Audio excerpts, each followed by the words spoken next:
गुरु प्यारी साध संगत जी, आप सभी को प्रेम भरी राधा स्वामी जी। साध संगत जी, ब्यास में हुए क्वेश्चन आंसर प्रोग्राम में हमारे कुल मालिक से एक भाई ने बहुत सुंदर प्रश्न किया जी।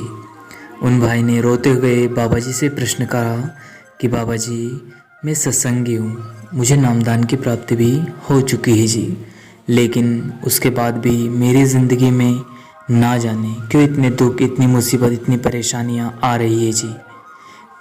इसके लिए मुझे ये बताइए कि एक सत्संगी को ही यह दुख सुख क्यों आते हैं, यह इतनी परेशानियाँ क्यों आती है।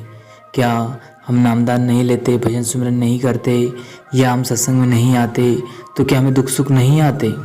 तो इसके बारे में आप जी बताइए। सत्संगत जी, इस प्रश्न के जवाब में हमारे मौजूदा सरकार ने बहुत ही सुंदर जवाब दिया। हमारे प्यारे बाबा जी ने कहा कि देखिए भाई, ज़िंदगी में अगर जीना है तो कभी धूप छाँव की तरह सुख और दुख तो आते रहेंगे। यहाँ सुख और दुख हमारी ज़िंदगी का ही हिस्सा है।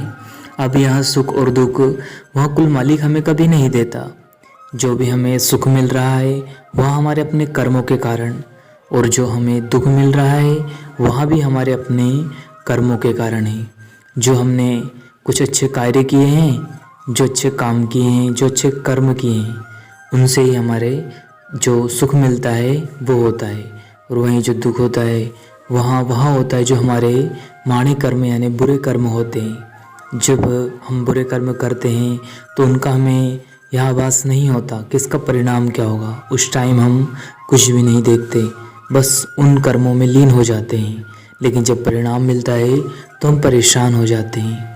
तो कहने का मतलब है कि चाहे आप सत्संगी हो या दुनियावी हो या गैर सत्संगी हो, कर्म किसी के भी छुपते नहीं। तो कर्म तो आपको हिसाब देना ही पड़ेगा। हाँ, अगर आप सत्संगी हो, नामदानी हो, तो आप नित्य नेम से भजन सुमिरन करते रहें।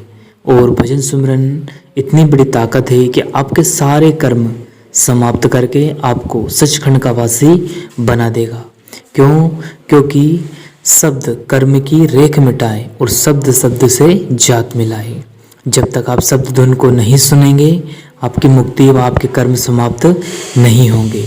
सत्संग जी के साथ अपनी वाणी को विराम देते हैं। फिर मिलते हैं किसी और वीडियो में। तब तक आप जी अपना और अपनों का ध्यान रखें जी। सद्गुरु प्यारे आप सभी पर कृपा बनाए रखें जी। शुक्रिया, धन्यवाद। नित्य नेम से भजन सुमिरन जरूर करें जी, और मालिक की खुशियाँ प्राप्त करें जी। शुक्रिया, फिर मिलते हैं।